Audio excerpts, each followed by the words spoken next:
is losing a generation to alcohol-related deaths. The continued loss of a young lives to alcohol-related deaths in Kiambu County is deeply troubling and unacceptable. We are losing our sons, brothers, and husbands and daughters. Behind every death is a grieving family and a mother asking, how many lives must we lose before action is taken? Recent, recent tragedies are a painful reminder that this crisis is real and demand urgent action. Last month in Githunguri, a 26-year-old man killed his wife and son before taking his own life, with alcoholism reportedly cited as a contributing factor. This month in Kikuyu, a teenager allegedly stabbed a man to death outside a bar, highlighting the dangerous link between alcohol, violence, and crime.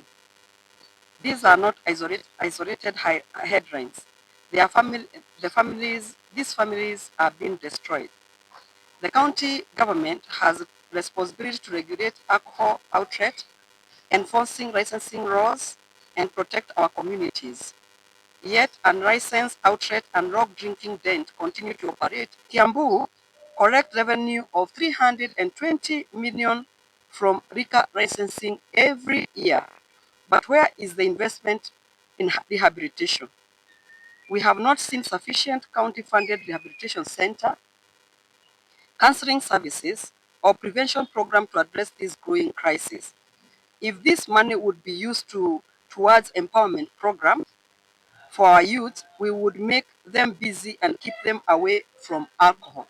They're at home because they don't have anywhere to go or businesses to do. If the empowerment program, our youth should be very, very busy.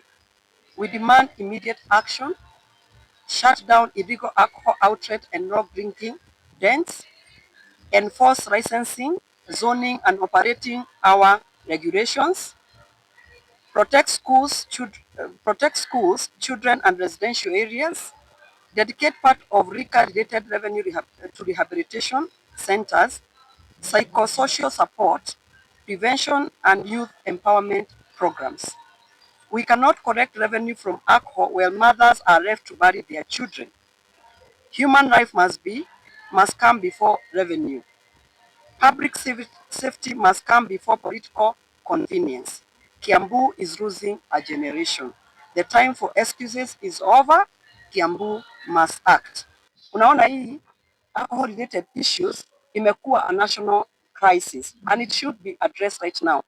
Ukiangalia wale watu wanakufa kwa janga la pombe hata ni wengi kushinda wale wanakufa kwa other diseases kama kansa ama kidney. Na tuwezi kafunga macho kwa sababu kwa kila kijiji unasikia kuna kijana alikufa hapa, familia nyingi sana wameachana. Family unit is endangered. Pale tumefika, it is endangered, our family unit, kwa sababu unaona watu wameachana kwa sababu ya maneno ya pombe, watoto wameacha shule kwa sababu ya maneno ya pombe, na ndio tunaita county government ya Kiambu. Hizo pesa ni mingi sana na ujue mmeokota hizo pesa for 4 years now. Kwa hivyo ukiongeza 320 million you multiply by 4, we are talking about over a billion Kenya shillings, na hakuna rehabilitation hata moja hapa kwetu Kiambu County ambao imejengwa. Hakuna empowerment programs za wanarika zetu ambazo zimewekwa in place kusaidia hawa vijana. Hakuna startup capital hata moja imepatiwa hawa vijana ndio waweze kufanya biashara na watoke kwa maneno ya pombe. So we are demanding and we are asking the county government of Kiambu, you must arise to the occasion and address this issue, and this issue now has become a crisis. And we are calling upon the faith-based organization, please speak it out, come out in large numbers and address this issue of alcoholism. We are losing so many lives. Zile laws tumeweka na regulations tumeweka kule bungeni hazifuatiliwi hata kidogo. Unapata mchana katikati, saa 4 ya mchana baa zimefunguliwa. Unaona saa 4 na unajua hizi pombe ambao zinazunguka huku, kama ukitembea upande wa Gatundu North, utembee upande wa Gatundu South, huku kwetu Thika utembee upande wa Kabete, kuna pombe sijui wanaita Gathuri Gui. Hii pombe hii sijui ni gani hiyo, lakini imemaliza watu wetu sana sana. Watu wakikunywa hiyo pombe wanaisha nguvu, hawakuli tena, wengine wanapotea macho, na ndio nasema hata maaskari hapa kwetu Kiambu County tafadhalini angalieni hii ni janga kubwa sana. Tuwezi kanyamaza sana, na mimi naongea siku ya leo kama mama ambao wako na watoto.